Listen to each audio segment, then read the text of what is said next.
Hey guys, how's it going? Hope you're doing well. My name is Crown, and today I'm going to read you some very interesting stories that I hope that you're gonna love. And now, without further ado, let's go!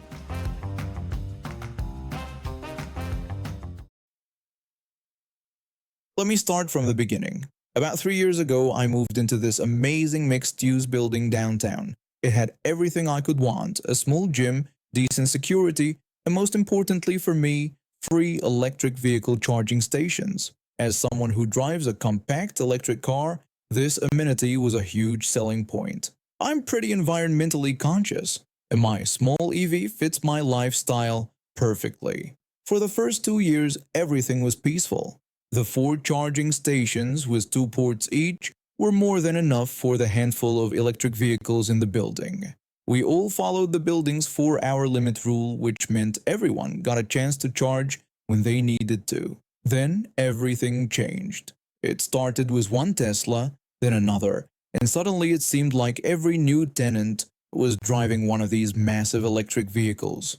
Within months, our building went from having about 8 EVs to over 20, with Tesla drivers making up the majority. Most people continued to respect the 4-hour limit, but a certain group of Tesla owners seemed to think they were exempt from this rule. Their excuses were endless. One Tesla owner would claim their battery was bigger than my tiny car's, so they needed more time. Another would explain they had 3 kids and couldn't keep moving their car during the day. An arrogant one even suggested they paid more in rent, so they deserved more charging time.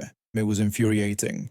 I wouldn't go to the laundry room and hog all the washers all day, so why did they think they could monopolize a shared resource? Things got even worse when one of the guest-level charging stations broke down. Suddenly, we were down to just one station in the basement with 2 ports.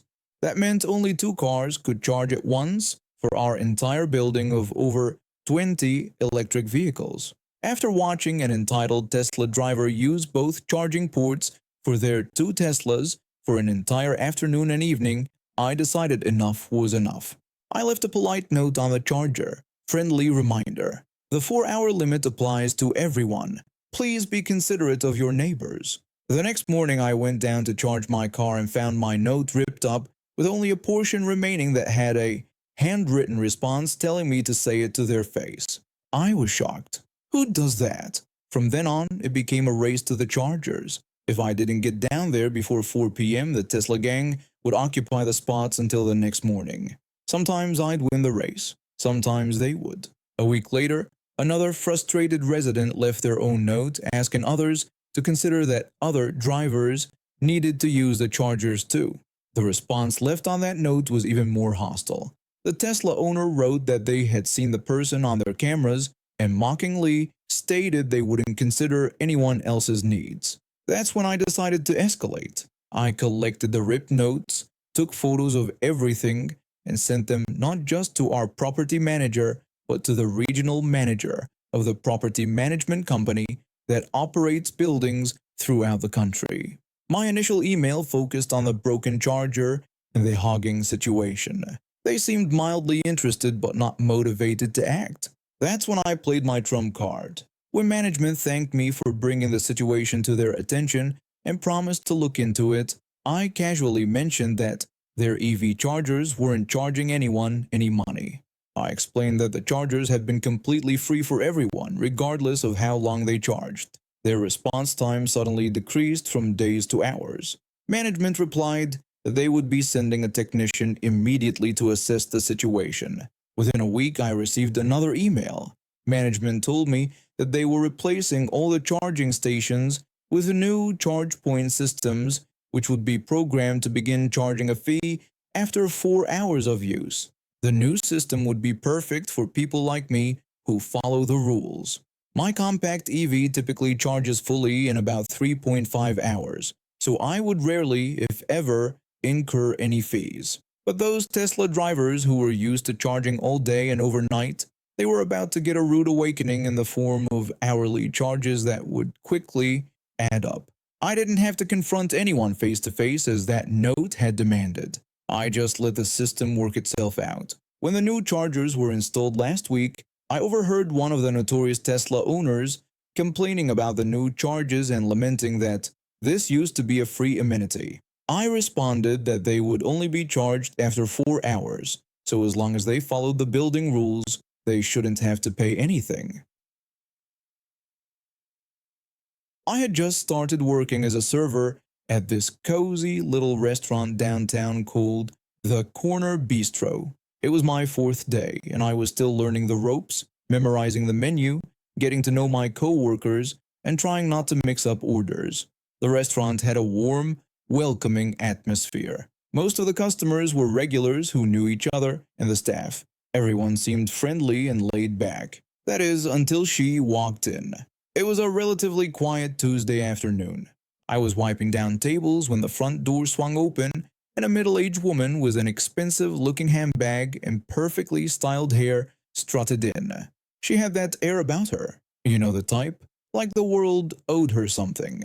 Our host greeted her warmly, asking if she needed a table for one. The woman barely acknowledged him with a nod and followed him to her table. That's when I noticed her expression change. Her eyes narrowed and her lips pressed into a thin line as she looked across the restaurant. I followed her gaze to see what had bothered her so much. There, at a corner table, was a person in a wheelchair, quietly working on their laptop. They had a coffee and a half-eaten sandwich beside them. Nothing unusual, right? Wrong. Apparently, for this woman, it was deeply offensive. After sitting down for only about 2 minutes, she suddenly stood up, walked over to the person in the wheelchair, and loomed over them. She rudely told them they needed to leave. The wheelchair user looked up, clearly confused, and asked what she meant. The woman clarified that she wanted them to leave because their situation was making her uncomfortable and she couldn't enjoy her meal with them sitting there. When the wheelchair user asked for clarification about what she meant by their situation, the woman bluntly said it was the wheelchair itself. She claimed it was distracting and depressing and suggested they should go somewhere else to do their computer work. By this point, several customers had stopped eating and were staring. My co-worker nudged me and whispered that we should get the shift manager. I nodded and hurried to the back. When I returned with the shift manager, the confrontation had escalated. The wheelchair user was defending their right to be there, explaining they were a paying customer just like her. The woman responded that she didn't want to make a scene, but complained that people come to the restaurant to relax, not to be reminded of disabilities and problems. The shift manager tried to intervene, asking if there was an issue. The woman immediately complained that the wheelchair user was disrupting everyone's dining experience and that she had asked them politely to leave. The shift manager looked bewildered and explained that they were a regular customer who hadn't done anything wrong. The woman became indignant, accusing the manager of taking sides and declaring that if the staff wouldn't handle the situation, she would. What happened next left everyone in shock. The woman grabbed the handles of the wheelchair and started pushing it toward the door. The wheelchair user protested loudly, demanding she stop and asking what she was doing. Several customers stood up and I froze in place, not knowing what to do. Before anyone could intervene, she had shoved the wheelchair user outside and closed the door, announcing smugly that the problem was now solved. The restaurant erupted in chaos. 2 of my co-workers rushed to the door to help the wheelchair user. The shift manager was on the phone, presumably calling the police. Several customers were shouting at the woman. When my co-workers brought the wheelchair user back inside, the woman tried to block their path, resulting in some pushing and shoving. The shift manager had to physically step between them.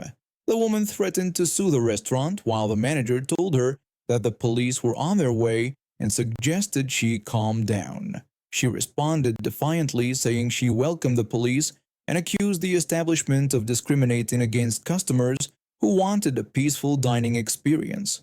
About 10 minutes later, 2 police officers arrived. The woman immediately approached them, launching into her version of events. The officers listened patiently, then asked to speak with the wheelchair user. After a brief conversation, one of the officers turned back to the woman with a stern expression. He asked if she was aware of who she had just assaulted. The woman dismissed the idea that she had assaulted anyone, claiming she had merely removed a disturbance from a private business. That's when the officer revealed that the disturbance was actually the owner of the restaurant. The woman's face went completely blank as she processed this information. The wheelchair user rolled forward and confirmed they were indeed the owner, explaining that they often worked on their laptop in the restaurant during afternoons to stay connected with customers and staff. The woman's face turned bright red as the officer told her she was being charged with assault and battery, explaining that she couldn't just put her hands on someone and force them out of their own business. As the officers escorted the now sputtering woman outside, the owner turned to address the remaining customers, apologizing for the disruption. Then they looked at me and my fellow staff members and made a joke about the woman definitely not getting the Customer of the Month award. Everyone laughed, breaking the tension. Later, the owner told me that in 15 years of owning the restaurant, that was the first time someone had physically removed them from their own establishment. I've been working at the corner bistro for 6 months now, and thankfully, we haven't had any similar incidents. But the staff still occasionally joke about reserved wheelchair parking whenever we see someone new with that entitled look on their face. I work at this little bistro downtown. It's a cozy place with regular customers who I know by name and newcomers who drift in and out. The pay isn't spectacular, but the tips are decent, and my co-workers are like family. Before landing this job, I'd bounced between retail positions that drained my soul, one customer complaint at a time. The bistro was different. Casual atmosphere, people generally in good moods, and I could be myself instead of some corporate robot. At 38, I've learned to appreciate workplaces where I can breathe. People often mistake me for someone in their mid-20s. Good genes from my mother's side, I suppose. I don't correct them unless it matters, and usually it doesn't.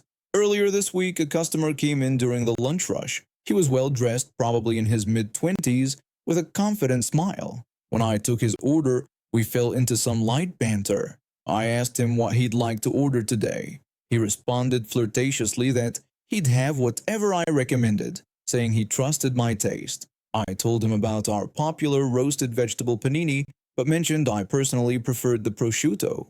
He immediately decided on the prosciutto and then smoothly added that perhaps he could have my phone number for dessert. I laughed it off, but he was persistent in a charming way. Nothing creepy, just playful. When I brought his check, I noticed he'd written his number on the receipt with a little note asking me to text him sometime. After my shift, I debated whether to text him. I wasn't looking for a relationship or even a casual thing, but it seemed rude to ignore him completely. Plus, I figured I should mention our age difference since he probably thought I was much younger. So I sent a polite message. I texted him, introducing myself as the server from the bistro and thanking him for coming in. I also mentioned that I was actually 38 years old, explaining that people usually think I'm much younger than I am. His response came quickly. He replied that age was just a number and that I was beautiful regardless.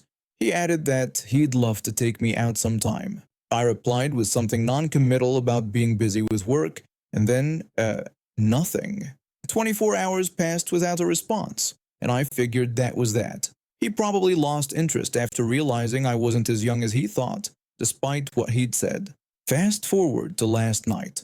I'd just finished a long shift. We had a private party that stayed late and was gathering my things when my phone buzzed. The customer texted me again, calling me beautiful and saying he'd been thinking about me. Then he boldly asked me to send him some saucy pictures. I stared at my phone for a solid minute. Was this guy serious? We'd had one brief interaction and exchanged maybe 3 texts. The audacity was both amusing and irritating. Then I had an idea. Our bistro connects to a sports bar next door. Same owner, different vibes.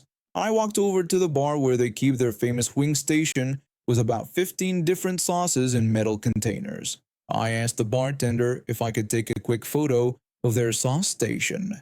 The bartender seemed confused but agreed, asking if it was for a new menu item or something similar. I vaguely confirmed it was something like that. I snapped a perfect picture of the sauce trays, buffalo, honey mustard, ranch, barbecue, sriracha mayo, and all the others neatly lined up. Then I sent it to Mr. Saucy Request. I texted him the photo with a message explaining that these were all our saucy pics, pointing out that my favorites were the garlic parmesan and the mango habanero sauces, and wishing him enjoyment. I waited for his response, grinning to myself. The bartender caught my expression. The bartender asked me what was so funny. I explained that I was just giving a customer exactly what he had asked for. It's been 24 hours now and I've heard nothing back. Shocking, I know. How will I possibly recover from losing such a charming, respectful potential suitor? Whatever shall I do without receiving more inappropriate requests from someone I barely know? My co-workers nearly fell over laughing when I told them the story during our pre-shift meeting today. My manager even suggested we create a new menu special called the Saucy Pick Platter in honor of my rejected admirer. One of my co-workers expressed surprise that I would turn down someone young and attractive, asking if I was crazy. I clarified that I had turned down someone who thought asking for saucy pictures was an appropriate follow-up to a single conversation. Another co-worker complimented my brilliant response and said they would steal that move if they ever got asked for nude photos. I told them they could use it, but jokingly asked for royalty fees. One of our regulars overheard and tipped me extra today with a note that said, "For sauce emergencies only." I've been working at Hometown Hardware for almost 5 years now. It's a decent job, steady hours, employee discount, and most customers are pretty chill. Most? Then there's the woman I can only describe as Karen. Let me give you some background. Our store is in a nice suburb where home renovations are practically a competitive sport. We get a lot of weekend warriors coming in for supplies, and we're used to helping folks who don't know a Phillips from a flathead. Part of the job is giving advice, and I actually enjoy helping people bring their projects to life. I first met Karen about 3 months ago when she came in with a massive list of supplies. She was doing a complete bathroom renovation despite clearly having no experience. I tried to offer some guidance. I suggested that she might want to consider hiring a professional for the plumbing work since it can get complicated. Karen immediately dismissed my advice, saying she didn't need to waste money on overpriced contractors and questioned how hard it could be since she had watched 5 YouTube videos. I tried again, mentioning that she should at least make sure she understands the local building codes and permit requirements. Karen got defensive and accused me of saying she was incapable before demanding I show her where the pipe cutters were located. I should have seen the warning signs, but I showed her around, helped her find everything, and even threw in some free advice about waterproofing. She dismissed most of it with eye rolls. Whatever, not my bathroom. Fast forward 2 weeks. I'm working the returns counter when I hear a commotion at the front of the store, and there she is, Karen, red-faced and dragging a cart full of used, dirty tools. Karen was loudly demanding to see the manager, claiming that the tools were defective. I approached her saying I could help with returns and asked what the problem was. She angrily explained that everything she bought from our store was garbage. Her bathroom was ruined, and it was all our fault. She dumps a pile of items on the counter, most of them clearly used, and used incorrectly. There's a hacksaw with a bent blade, a pipe wrench with stripped teeth, and various plumbing fittings covered in too much plumber's tape, and what looks like glue. I politely told her that the items appeared to be damaged from use, not defective. Karen became even more agitated, accusing me of calling her a liar. She insisted she used them exactly as instructed, and that our store sold her faulty products. Now her bathroom was flooding, and she demanded a full refund plus compensation for emotional distress. By this point, my manager hears the commotion and comes over. He's dealt with difficult customers before, but even he looks taken aback by the scene. My manager asked what the issue was, and Karen repeated her accusations, saying I had sold her defective tools that ruined her house. She demanded a full refund and $2,000 for water damage. My manager asked to see her receipt. This is when things get interesting. My manager pulls up her purchase history and notices something odd. This isn't her first return. In fact, she's returned nearly identical items 3 times in the past month, each time claiming they were defective. Classic serial returner behavior.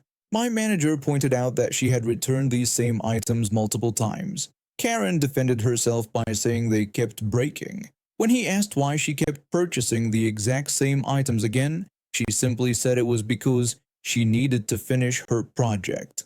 My manager excuses himself and goes to the office. I'm left dealing with Karen's death glare for what feels like an eternity. When he returns, he's holding printouts of her previous returns and a copy of our store policy. He told her that we couldn't process these returns. Our records showed a pattern of returns that violated our policy.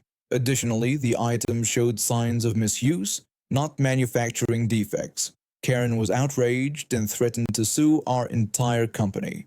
My manager replied that she was welcome to do that, but in the meantime, he needed to inform her that we were revoking her return privileges and asking her not to return to this location. She explodes in a fit of rage, knocking over a display of cabinet handles and storming out while threatening to destroy us on social media. We clean up the mess and honestly think that's the end of it. A week later, I'm scrolling through our local community Facebook group when I see a post going viral. It's Karen's bathroom renovation, but not in the way she intended. Someone, probably a friend she'd begged to help fix her mess, had posted photos of her handiwork. A sink installed completely upside down with a faucet somehow attached to the bottom. Walls painted in 3 different shades because she didn't check the color in proper lighting. And the pièce de résistance, a toilet installed so close to the wall that no human could actually sit on it. A local contracting company had asked permission to use the photos in their new ad campaign with the tagline, "Some projects are better left to professionals." A month later, Karen tried to sneak back into our store wearing sunglasses and a hat. My co-worker immediately recognized her and called the manager. As they escorted her out, we could hear her insisting that she was simply in the wrong store and had never shopped here before. Word around town is that she is now claiming her contractor did the bathroom disaster, not her. But we all know the truth, and her house has become something of a local legend. The DIY disaster that launched 1,000 memes. Sometimes I wonder if she ever got her bathroom fixed. But mostly I'm just grateful for our store's detailed return policy and security cameras. And now we have reached the end of today's stories. Thank you for watching, and see you next time.